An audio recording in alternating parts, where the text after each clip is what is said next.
اسی طرح رمضان میں رات کی نمازیں ہوتی ہیں جسے ہمارے معاشرے میں تراویح کہتے ہیں، اس کا اہتمام بہت ضروری ہے۔ اللہ کے نبی صلی اللہ علیہ وسلم کی یہ سنت ہے، سنت مؤکدہ ہے، اور سنت مؤکدہ کو بلا وجہ چھوڑ دینا یہ اچھی بات نہیں ہے، یہ درست نہیں ہے، اللہ کی پکڑ ہو سکتی ہے۔ اور یاد رکھیے جس طریقے سے مردوں کے لیے سنت مؤکدہ ہے، اسی طریقے سے عورتوں کے لیے بھی سنت مؤکدہ ہے۔ ہمارے معاشرے میں کیا ہوتا ہے، عموماً عورتیں پڑھتی ہی نہیں ہیں اس نماز کو، کہ بھئی ہمارا تو انتظام نہیں ہے، کہیں انتظام ہو نہ ہو آپ کو گھر میں پڑھنا ہے، آپ گھر میں پڑھیں، اکیلے پڑھنا ہو اکیلے پڑھیں، آپ کو صرف آخر کی 2 صورتیں یاد ہوں اسی کو دوہرا دوہرا کے پڑھیں، لیکن رات کی نمازوں کی جو ہے بڑی اہمیت ہے رمضان میں۔ اللہ کے رسول صلی اللہ علیہ وسلم نے فرمایا من قام رمضان ایمانا واحتسابا غفر له ما تقدم من ذنبه، کہ جو شخص رمضان میں قیام کرے گا، نمازیں پڑھے گا، رات میں اللہ کے سامنے کھڑا ہوگا، یا دوسرے الفاظ میں کہہ لیں جسے ہم تراویح کہتے ہیں، تراویح پڑھے گا اور ایمان کے ساتھ پڑھے گا اور اجر کی امید رکھتے ہوئے پڑھے گا، تو اللہ رب العالمین اس کے تمام گناہوں کو معاف کر دے گا۔ روزے کی بھی یہ فضیلت اور قیام اللیل کی بھی یہ فضیلت، کتنی بڑی فضیلت! لیکن بڑے افسوس کی بات ہے ہمارے معاشرے میں چند افراد ایسے ہیں جو امت کو اللہ سے نہیں جوڑتے ہیں، امت کو وہ توڑنا چاہتے ہیں۔ اسی لیے آپ دیکھتے ہیں کہ جیسے رمضان کا مہینہ آیا فوراً لڑائیاں شروع ہو گئی، تراویح 8 رکعت یا 20 رکعت، 20 رکعت بدعتی، 8 رکعت بدعتی۔ یہ بدعتی اور مشرک اور یہ سارے کافر ہونے کا جو ٹرینڈ چل پڑا ہے ہمارے یہاں، یہ بڑے خطرے کی چیز ہے۔ یہ چیزیں ہم لوگوں کو اصل مقصد سے پھیرنے کے لیے، ہمارا اصل مقابلہ تو کفار کے ساتھ ہے، اصل مقابلہ ان دشمنان دین کے ساتھ ہے جو ہمارے مسجد اقصی کو قبضہ کرنا چاہتے ہیں، اور وہ ایسے ہیں جو حرمین کو ختم کرنا چاہتے ہیں، وہ ایسے ہیں کہ جو چاہتے ہیں کہ مسلمان کرسچن بنے یا نہ بنے، کم از کم مسلمان نہ رہے۔ وہ نہیں چاہتے کہ آپ اسلام پہ رہے، ان کا کام ہے کہ آپ کے درمیان انتشار پیدا کرنا۔ تو یاد رکھیے رمضان میں ان فضول بحثوں میں نہ پڑے، یہ کوئی 8 پڑھنے والا ہو یا 20 پڑھنے والا ہو، اس سے طے نہیں ہوگا کون جنت میں جائے گا کون جہنم میں جائے گا۔ جنت اور جہنم کا مدار صحیح عقیدے اور اعمال صالحہ پر ہے، صحیح عقائد اور اعمال صالحہ پہ۔ باقی جو سب ایشوز ہوتے ہیں، اسلام کے جو فروعی مسائل ہوتے ہیں، سب ایشوز ہوتے ہیں، اس میں علماء کے درمیان اختلاف ہوتے ہیں، اس میں اختلاف کی گنجائش رکھنی چاہیے۔ اس کا سب سے اچھا حل یہ ہے کہ اگر آپ 8 ایسے اسکول آف تھاٹ سے تعلق رکھتے ہیں جس میں تراویح کی نماز 8 ہی رکعت ہے اور تراویح تہجد ایک ہی کو مانتے ہیں، ٹھیک ہے آپ اس پہ عمل کریں۔ اگر آپ اس پہ عمل کر رہے ہیں تو کوئی کافر اور مشرک نہیں ہو جائے گا، یہ آپ کے طریقہ استدلال ہے، آپ کے پاس اپنی کوئی دلیل ہوگی، لیکن جو 20 پڑھ رہے ہیں ان کو آپ پریشان کرنے لگ جائیں تو یہ طریقہ غلط ہے۔ اسی طرح اگر آپ کوئی ایسے اسکول آف تھاٹ سے تعلق رکھتے ہیں جس کے نزدیک 20 رکعت پڑھنا تراویح یہ مشروع ہے، یہ مسنون طریقہ ہے، اور پھر تہجد کی نماز الگ ہے، تو ٹھیک ہے آپ اس پہ عمل کریں، آپ کے پاس یقیناً آپ کی اپنی دلیل ہے، اور کتاب و سنت سے اور سلف صالحین سے ہی آپ کی دلیل ہے، آپ اس پہ عمل کریں۔ لیکن جو 8 کا قائل ہے اب انہیں مشرک اور بدعتی قرار دینے لگ جائیں تو پھر یہ طریقہ بھی صحیح نہیں ہے، چونکہ یہ مسئلہ بھی کیا ہے، ایک فرعی مسئلہ ہے، میجر ایشو نہیں ہے اسلام کا، یہ مائنر ایشو ہے، سب ایشو ہے، فروعی مسائل جسے ہم کہتے ہیں۔ تو فروعی مسائل میں اور سب ایشوز میں جہاں اختلاف اور ڈیفرنٹ اوپینینز کی گنجائش ہے وہاں رہنے دیں۔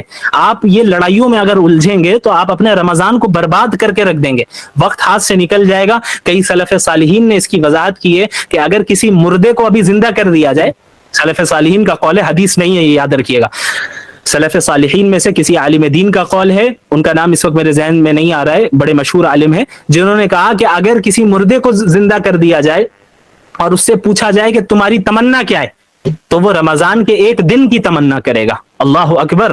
یہ اتنا بڑا مقام ہے رمضان کا، اور ابھی ہم مرے نہیں، ابھی ہم زندہ ہیں، تو یہ اللہ کا ہم پر کتنا بڑا فضل ہے کہ اللہ جو ہے ہمیں رمضان کی توفیق دے رہا ہے۔ سلف صالحین کا یہ معمول رہتا کہ رمضان کے آنے سے 6 مہینے پہلے سے ہی اللہ سے دعا کرتے اللہم بلغنا رمضان، یا اللہ ہمیں رمضان پہنچا دے اور عافیت کے ساتھ، صحت کے ساتھ، ایمان کے ساتھ پہنچا دے، یہ دعا کرتے 6 مہینے پہلے سے۔ اور ابھی رمضان ختم ہوتا تو ختم ہونے کے 6 مہینے بعد تک اللہ سے دعا کرتے کہ یا اللہ پچھلے رمضان میں جو عبادتیں کی ہیں اسے آپ قبول فرما لیں۔ یہ طریقہ ہمارے سلف صالحین کا رہا، ہمارے علماء کا رہا، اکابر علماء امت کا رہا، یہ طریقہ صحابہ کرام کا رہا، یہ طریقہ اللہ کے رسول صلی اللہ علیہ وسلم کا رہا، اور اللہ کے احکامات کو زیادہ سے زیادہ فالو کرنے کی کوشش کرتے ہیں، نوافل کی کثرت کرتے ہیں، اذکار کی کثرت کرتے ہیں۔ اور رمضان میں یاد رکھیے صرف روزہ اور تراویح یہی 2 عمل نہیں ہے کہ عام دنوں میں رات کے آخری حصے میں اللہ رب العالمین بندوں کی طرف متوجہ ہوتا ہے اور کیا کہتا ہے،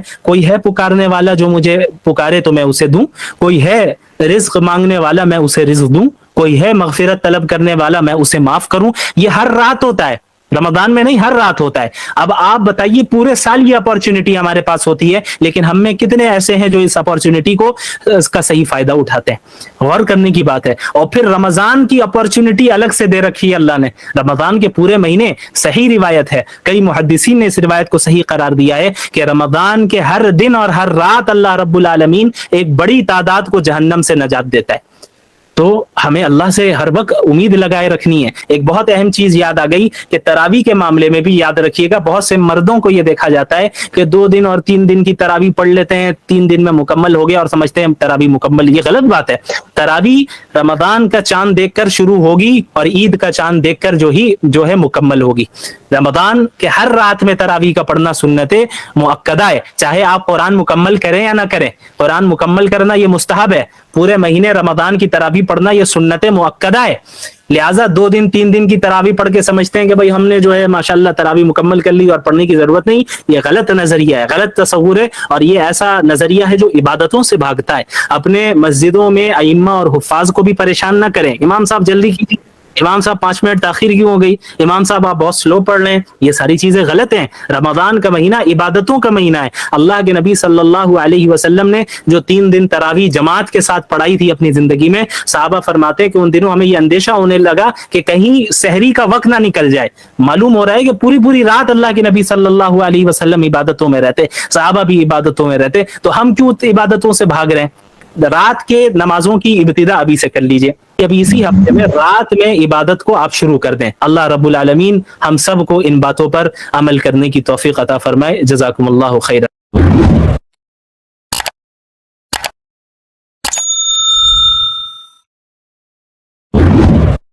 اسی طرح رمضان میں رات کی نمازیں ہوتی ہیں جسے ہمارے معاشرے میں تراویح کہتے ہیں. اس کا اہتمام بہت ضروری ہے. اللہ کے نبی صلی اللہ علیہ وسلم کی یہ سنت ہے، سنت مؤکدہ ہے. اور سنت مؤکدہ کو بلا وجہ چھوڑ دینا یہ اچھی بات نہیں ہے، یہ درست نہیں ہے، اللہ کی پکڑ ہو سکتی ہے. اور یاد رکھیے جس طریقے سے مردوں کے لیے سنت مؤکدہ ہے، اسی طریقے سے عورتوں کے لیے بھی سنت مؤکدہ ہے. ہمارے معاشرے میں کیا ہوتا ہے، عموماً عورتیں پڑھتی ہی نہیں ہیں اس نماز کو کہ بھئی ہمارا تو انتظام نہیں ہے. کہیں انتظام ہو نہ ہو آپ کو گھر میں پڑھنا ہے.